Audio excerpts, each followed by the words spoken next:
अस्सलामुअलैकुम, मेरा नाम है जहाज़ेब हाशमी और ये है BMW i4 M50 2022 मॉडल। ये गाड़ी पाकिस्तान में वन ऑफ वन है। लुक्स के लिहाज से बहुत फ्यूचरिस्टिक है, इलेक्ट्रिक कार है और ये गाड़ी बहुत ज़्यादा तेज़ है।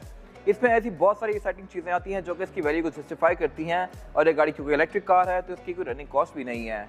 मेरे ख्याल से ये गाड़ी एक बहुत ज़बरदस्त पैकेज है और प्राइस के लिहाज से भी जस्टिफाइबल है। इस पर आगे बात करूंगा। अभी फिलहाल अगर बात कीजिए सबसे मजेदार चीज़ की तो वो ये है कि ये गाड़ी साइज के लिहाज से सिविक जितनी है, लग्जरी के लिहाज से उससे बहुत ऊपर है और इसकी हॉर्स पावर 536 बनती है।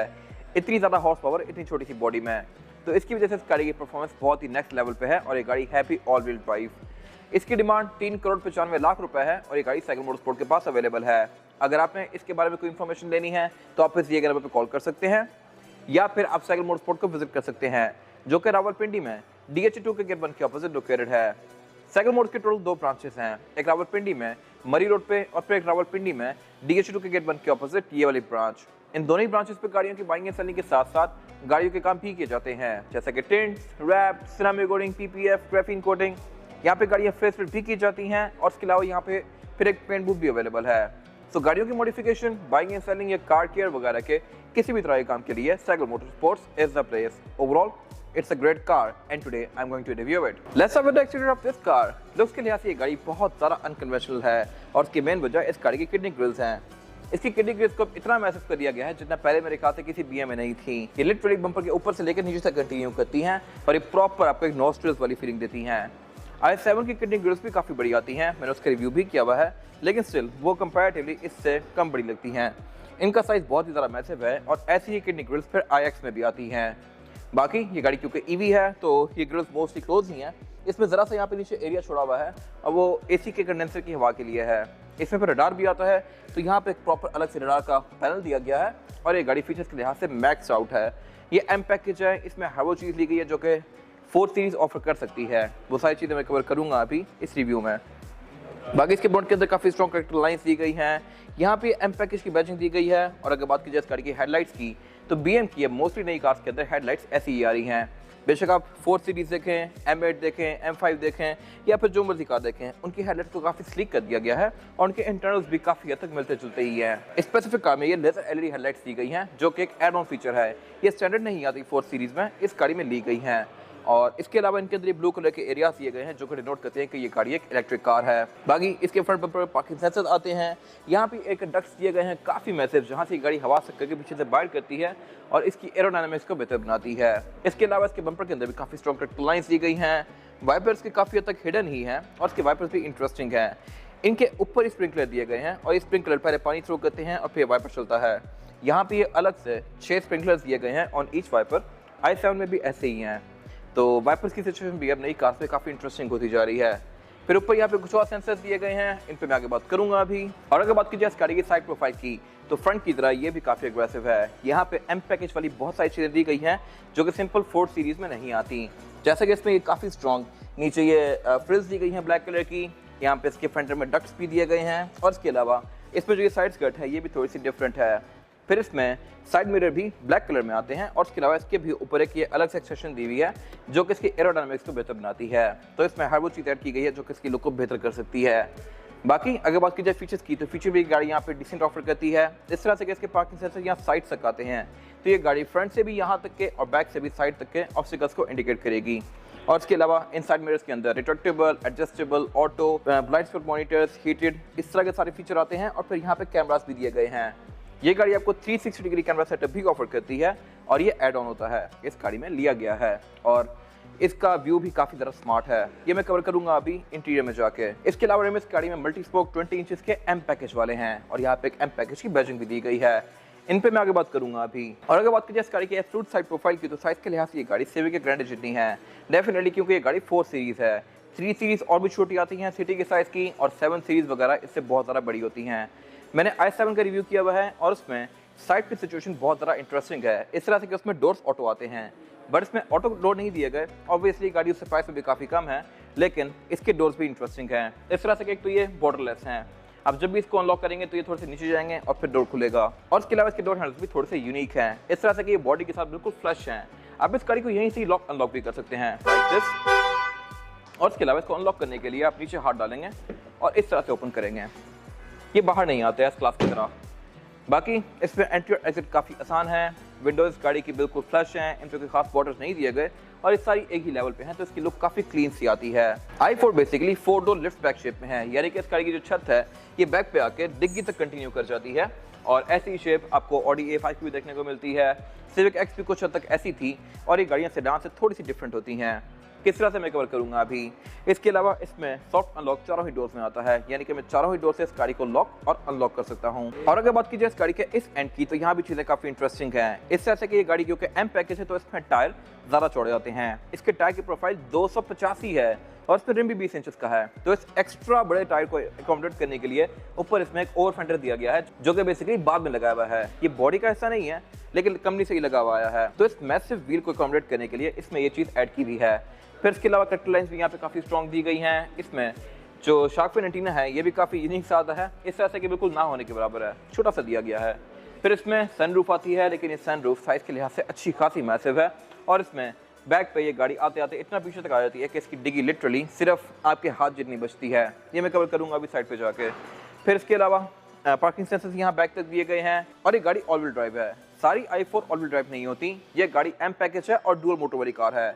डुअल मोटर वाली गाड़ियां ऑल व्हील ड्राइव होती हैं, जो सिंगल मोटर वाली गाड़ियां होती हैं वो गाड़ियां रेयर व्हील ड्राइव होती हैं। डुअल मोटर वाली कार इतनी तेज होती है कि इसको ऑल व्हील ड्राइव करना मस्ट है। और अगर बात की जाए इस गाड़ी के रेयर एंड की, तो ये पूरी कार में सबसे ज्यादा अग्रेसिव एरिया है। टेल लाइट्स में काफी पतली सी दी गई हैं। BMW 2 सीरीज, 3 सीरीज, 4 सीरीज में इनका जो मेन शेल है ये मिलता जुलता ही है। इवन M8 के अंदर भी कुछ ऐसी ही आती हैं, लेकिन डिजाइन का थोड़ा बहुत डिफरेंस होता है। इसमें काफी बड़ा सारा लावा LED लैंप दिया गया है जो कि ब्रेक का है। बाकी इंडिकेटर और रिवर्स भी इसका LED में ही आता है। और ये गाड़ी क्योंकि i4 है तो यहाँ पे एक चीज़ बहुत ज़्यादा नोटिसेबल है, इसका जो रेयर बम्पर है इसमें काफ़ी बड़ा सारा डिफ्यूज़र दिया गया है और इस डिफ्यूज़र के अंदर 4 बड़े बड़े एग्जॉस्ट के स्लॉट्स दिए गए हैं और में एग्जॉस्ट नहीं है। आप अगर गौर करें तो यहाँ पे ये काफ़ी बड़े सारे स्लॉट्स एम्प्टी हैं और उसकी वजह यह है कि ये गाड़ी इलेक्ट्रिक है तो इसमें एग्जॉस्ट आता ही नहीं है, बट उसकी जगह स्टिल कंपनी ने रखी है इसकी लुक अग्रेसिव बनाने के लिए। बाकी इसमें फिर ये रिफ्लेक्टर्स आते हैं। बैक पे गाड़ी पार्किंग सेंसर्स ऑफर करती है और इसके अलावा इसकी डिग्गी साइज के लिहाज से लिटरली सिर्फ इतनी सी है, तो ये मेरे ख्याल से काफी एक मजेदार चीज है। काफी क्यूट सी डिग्गी है इसकी और इसकी वजह से इसकी विंडशील्ड अच्छी खासी बड़ी है। बाकी इसके बैक पे ये लेस स्पॉइलर दिया गया है। ये गाड़ी क्योंकि इलेक्ट्रिक है तो इसके BMW के लोगो के साथ ये ब्लू कलर का कॉलर दिया गया है। और इसके अलावा यहाँ पे रिवर्स कैमरा आता है इसमें और ट्रंक को लॉक करने के लिए मैं की फॉब यूज कर सकता हूँ। ट्रंक इस गाड़ी का ऑल द वे अप जाता है क्योंकि ये पॉवर्ड है। और इसके अलावा इसकी डिग्गी केबिन के अंदर से भी एक्सेस की जा सकती है। ये वैसे ही डिजाइन है जैसा कि ऑडी A5 का आता है। मैं इसके रेयर बेंचेस को फोल्ड करके इसकी ट्रंक कैपेसिटी को और ज़्यादा खुला बना सकता हूँ, बट स्टिल इसका ट्रंक अच्छा खासा स्पेशियस है वैसे भी। और इसके अलावा इसके अंदर ये फिर लिड्स वगैरह दी गई हैं जिनको निकाल के मैं ट्रंक कैपेसिटी और भी ज़्यादा खुली बना सकता हूँ।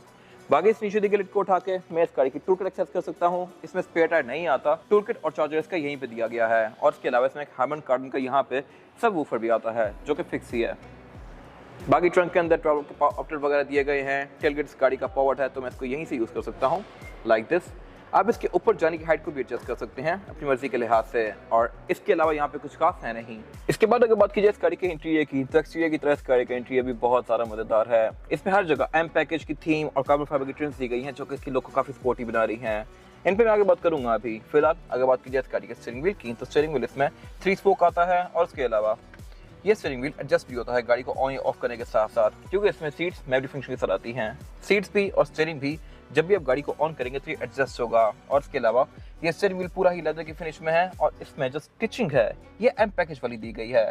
अगर आप गौर करें तो इसकी stitching light blue, dark blue और रेड कलर में है, तो ये मेरे ख्याल से एक अच्छी अटेंशन टू डिटेल है। और इसके अलावा इसके लेफ्ट स्पोक को जो कंट्रोल दिए गए हैं ये क्रूज के हैं। क्रूज इस गाड़ी में एडॉप्टिव आता है। राइट स्पोक को जो कंट्रोल दिए गए हैं मल्टीमीडिया सिस्टम के हैं। स्टीयरिंग व्हील में एम पैकेज की बैजिंग दी गई है और एक सेंटर में बटन दिया गया है जो कि इसके हीटेड स्टीयरिंग व्हील का है। आप अगर इसको ऑन कर देंगे तो इसके स्टीयरिंग की जो ग्रिप्स हैं ये सर्दियों में गर्म होंगी और आपको काफ़ी कोजी सी फीलिंग देंगी। पूरा ही स्टीयरिंग लेदर की फिनिश में है। और इसके अलावा अगर बात की जाए इसके पीछे दिए गए कंट्रोल्स की, तो लेफ्ट पे जो कंट्रोल्स हैं यहाँ से आप इसकी बीम दे सकते हैं इस तरह से। और इसके अलावा इंडिकेटर भी आप यहीं से ऑन करेंगे क्योंकि ये गाड़ी यूके इंपोर्ट वाली कार है। यूके इंपोर्ट वाली मोस्टली कार्स में इंडिकेटर आपको लेफ्ट पे मिलेंगे।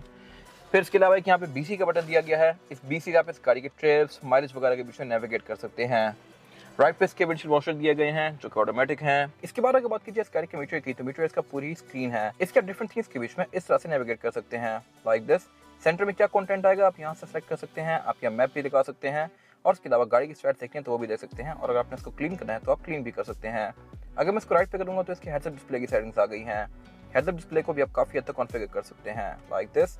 बाकी ये स्क्रीन आपको ट्रेस, एयर रेगुलेटर पर लीटर, आउटसाइड टेम्परेचर, गाड़ी की माइलेज, इस तरह की सारी चीज़ें शो करवाती हैं। और इसके अलावा एक गाड़ी यूके ईवी है तो यहाँ पे इसकी रेंज और इसके अलावा बैटरी परसेंटेज आ रही होती है इस तरह से। बाकी ये काफ़ी इंटरेक्टिव है, काफ़ी हाई क्वालिटी है। ऐसी स्क्रीन अब i7 में भी आती है। और अगर बात कीजिए इसके मीटर की हाउसिंग की तो ये बेसिकली सिंगल ही पैनल है जो कि मीटर और मल्टीमीडिया स्क्रीन का है। ये डैशबोर्ड से अलग से ऊपर निकला हुआ है, फ्लोटिंग शेप में है, और BM की मोस्टली नई कार्स के अंदर ये ऐसा ही आ रहा है। iX में भी ऐसा ही है, i4 में भी ऐसा ही है, i7 में तो इससे बहुत ज़्यादा बड़ा है, लेकिन मोस्टली डिज़ाइन उसका ऐसा ही है। इनमें सॉफ्टवेयर थीम्स मोस्टली मिलती जुलती दी गई हैं, और उससे भी इसका हेडअप डिस्प्ले दिया गया है। हेडअप डिस्प्ले ये गाड़ी अच्छा खासा मैसेज ऑफर करती है। इसकी मैं थीम्स को भी चेंज कर सकता हूँ, और ये ड्राइविंग मोड के साथ भी चेंज होता है। इसमें बहुत सारे डिफरेंट मोड्स आते हैं। ये हेडअप डिस्प्ले आपको रोड की स्पीड लिमिट्स, गाड़ी की स्पीड, कंपास, बहुत सारी चीज़ें शो करवाता है, और आप इसकी डिफरेंट साइड्स के बीच में मल्टीमीडिया स्क्रीन से नेविगेट कर सकते हैं। इसके अलावा साथ यहाँ पे इसका हार्मन कार्डन का एक सबवूफर दिया गया है। डैशबोर्ड इसका साइज़ के लिहाज से भी बहुत ज़्यादा मैसिव नहीं है। इसके अलावा अगर बात की जाए इसकी मल्टीमीडिया स्क्रीन की तो ये भी साइज़ के लिहाज से अच्छी खासी मैसिव है। ये ऑलमोस्ट एज टू एज है, साइड पे इसके बॉर्डर बिल्कुल ज़रा से दिए गए हैं। और इसके अलावा इसमें क्लाइमेट कंट्रोल डुअल जोन आता है, जिसको मैं सिंक पे करके सेम जोन कर सकता हूँ, सिंक ऑफ करके डुअल जोन कर सकता हूँ। इसके अलावा इसमें फ्रंट दोनों सीट्स हीटेड आती हैं, इनको मैं इस तरह से ऑन ऑफ कर सकता हूँ लाइक दिस। बाकी इसके डिफरेंट मेन्यूज़ के बीच में नेविगेट करने के लिए यहाँ पे नीचे प्रॉपर कंट्रोल्स दिए गए हैं। यहाँ से आप इसके सारे फीचर्स वगैरह यूज़ कर सकते हैं। होम पे जाने के लिए होम बटन दिया गया है, और इसके अलावा इसमें एंड्रॉइड ऑटो, एप्पल कारप्ले, गाड़ी की स्टैट्स, इस तरह की बहुत सारी चीज़ें आती हैं। प्लस इसमें वो सारी चीज़ें आती हैं जो कि अब नई BMW ऑफर कर रही है। इसमें मोड्स भी आते हैं, आप मोड्स को यहाँ से स्विच कर सकते हैं। इसमें 3 मोड्स दिए गए हैं, इको, प्रो, कम्फर्ट और स्पोर्ट। इन सब के हिसाब से ये गाड़ी अपना डिस्प्ले चेंज करती है लाइक दिस, और गाड़ी का मीटर का डिस्प्ले भी चेंज होता है इस तरह से। तो इसमें ये 3 मोड्स हैं। इसके बड़े वर्जन के अंदर जैसे कि i7 है, उनमें और भी बहुत सारे मोड्स आते हैं, एक्सप्रेसिव, थिएटर वगैरह। खैर इसके मेन्यू में यहाँ से जाके बहुत सारी चीज़ें यूज़ कर सकता हूँ, लेकिन इसके मेन्यू के जो मोस्टली डिस्प्लेस हैं, इनका साइज़ और इनकी जो थीम है ये काफ़ी हद तक मिलती जुलती है। तो मेरे ख्याल से अगर यहाँ पे थोड़ा सा डिफ्रेंशिएट किया जाता है इनको तो ज़्यादा बेहतर था। बाकी मैं गाड़ी की ड्राइविंग सेटिंग्स में जाके गाड़ी को काफ़ी हद तक अपने हिसाब से एडजस्ट कर सकता हूँ। और इसके अलावा यहाँ पे नीचे 2 अलग अलग जोन्स दी गई हैं दोनों पैसेंजर्स के लिए। फिर इससे नीचे यहाँ पे इसकी कार्बन फाइबर की ट्रिम दी गई है डैशबोर्ड में, और उसके अलावा नीचे भी, और उससे नीचे इसके एयर वेंट्स दिए गए हैं जो कि इसमें नॉर्मल से हैं। खैर उससे नीचे इसके कुछ यहाँ पे बड़े क्लीन से कंट्रोल्स दिए गए हैं। टोटल यहाँ पे 4 बटन्स हैं, एक तो सॉन्ग आगे या पीछे करने के, और फिर 2 हीटर्स के, एंड दैट्स इट। फिर इसके अलावा यहाँ पे ये व्हील दिया गया है जो कि इसके वॉल्यूम का है, और यहाँ पे कुछ भी नहीं दिया गया। तो इसकी लुक को क्लीन बनाने के लिए BMW ने काफ़ी अच्छा काम किया है, और ये सारे कंट्रोल जो यहाँ पे आ रहे थे पहले उन सबको इसकी स्क्रीन के अंदर मूव कर दिया गया है। उससे नीचे इसके यहाँ पे 2 कप होल्डर्स दिए गए हैं, वायरलेस चार्जिंग पैड दिया गया है, USB इनपुट दिया गया है, और 12 वोल्ट पावर आउटलेट दिया गया है। इसके अलावा उससे पीछे इसका गेयर सेलेक्ट वाला एरिया दिया गया है, और ये काफ़ी हद तक वैसा ही है जैसा कि इस एरा की मोस्टली कार्स में आता था। अगर आप 218 देखें, 220 देखें तो उनमें भी गेयर सेलेक्टर ऐसा ही है, इस गाड़ी में भी ऐसा ही दिया गया है, लेकिन जैसे यहाँ पे कुछ ब्लू एक्सेंट सेट कर दिए गए हैं जो कि डिनोट करता है कि ये गाड़ी इलेक्ट्रिक है। इसको मैं गियर्स के बीच में अनलॉक बटन दबा के शिफ्ट करूंगा लाइक दिस, और इसमें जो सिलेक्शन है गियर्स की वो है P, R, N, D और B की। फिर साथ ही यहाँ पे इसका ट्रैक्शन कंट्रोल ऑन ऑफ का स्विच दिया गया है, जो कि हाईली रिकमेंड कि आप ऑन ही रखें, ये गाड़ी बहुत तेज है। फिर इसमें 360 डिग्री कैमरा सेटअप का स्विच दिया गया है, पार्किंग सेंसर्स का दिया गया है, पोस्ट स्टार्ट भी इसका ब्लू कलर में है, और इसके अलावा पीछे इसके ड्राइव मोड्स दिए गए हैं।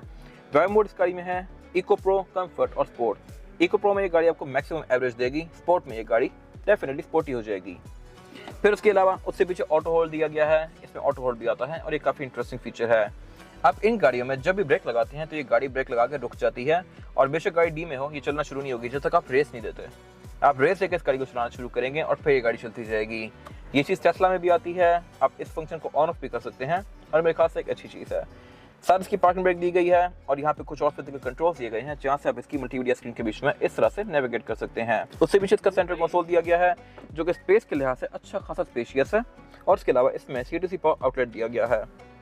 बाकी अगर बात की जाए इस गाड़ी की सीट्स की तो सीट्स इस गाड़ी की लेदर की फिनिश में है, ये बर्गंडी इंटीरियर है, और इसके अलावा इसके कंट्रोल जो है ये इलेक्ट्रिक हैं। इनको मैं इलेक्ट्रॉनिकली इस तरह से आगे पीछे कर सकता हूँ। इनके थाई सपोर्ट को मैं मैनुअली आगे पीछे करूँगा इस तरह से।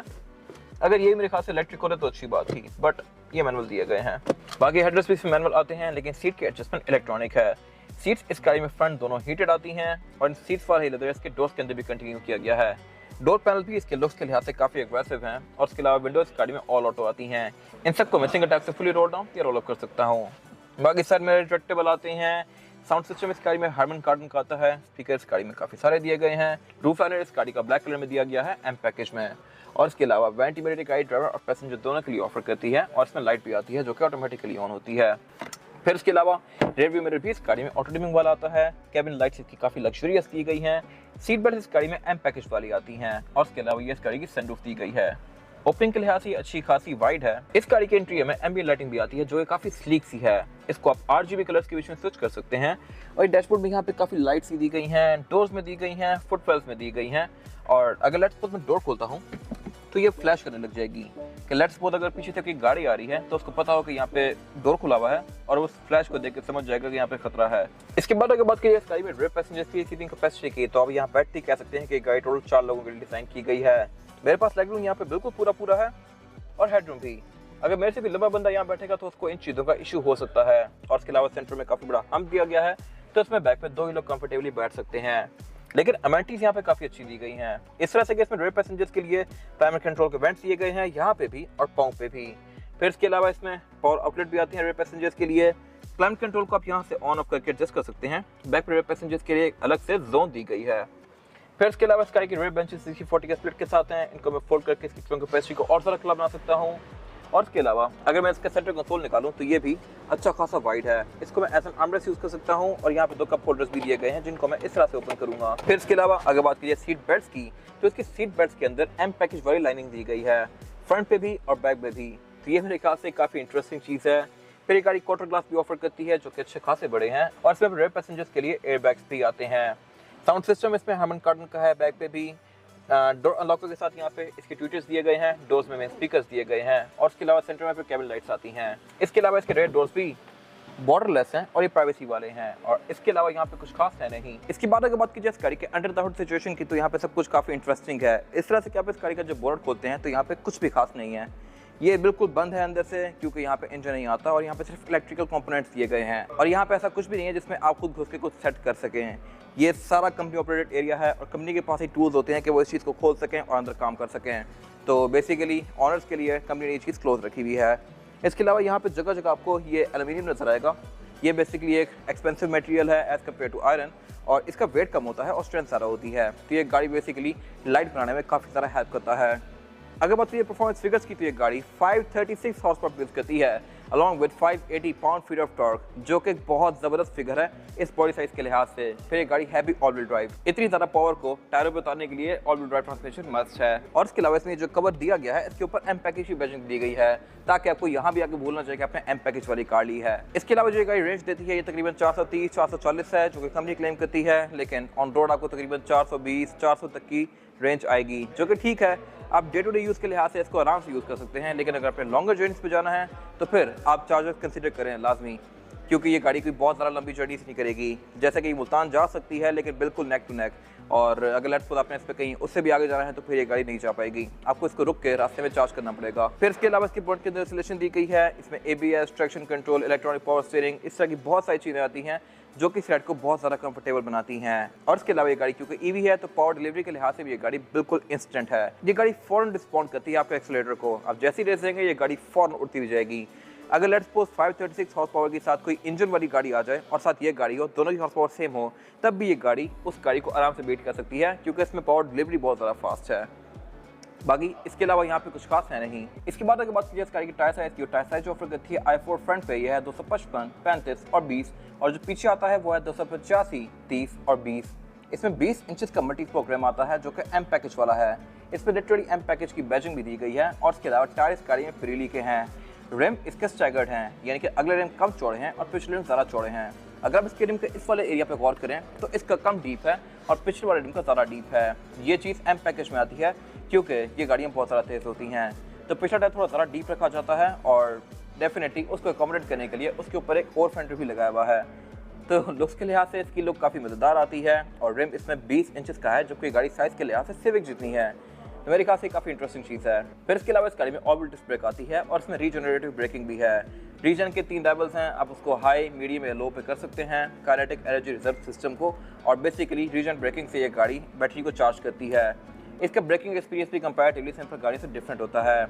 ये गाड़ी रेस छोड़ने के बाद खुद तो थोड़ी थोड़ी ब्रेकिंग करती है और आप अगर ज़रा सी ब्रेक दबाएं तो ये गाड़ी बहुत सारा रुकती है। तो इस चीज़ का यूज़ टू होने में आपको थोड़ा सा टाइम लगेगा, बट जब आप इसके यूज़ टू हो जाएंगे तो फिर आपको आम गाड़ियाँ इतनी मजे की नहीं लगेंगी। बाकी इसके अलावा यहाँ पे कुछ खास है नहीं। ये था आज का रिव्यू। अगर आपकी रिव्यू पसंद आया तो इस वीडियो को लाइक कीजिए, मेरे चैनल को सब्सक्राइब कीजिए और अगर आपके पास गाड़ी से रिलेटेड कोई भी राय है तो उसको कमेंट सेक्शन में शेयर जरूर कीजिएगा, ताकि वो लोग जो ये गाड़ी लेने वाले हैं वो आपकी राय से फ़ायदा उठा सकें। अपना ख्याल रखिएगा। Thank you.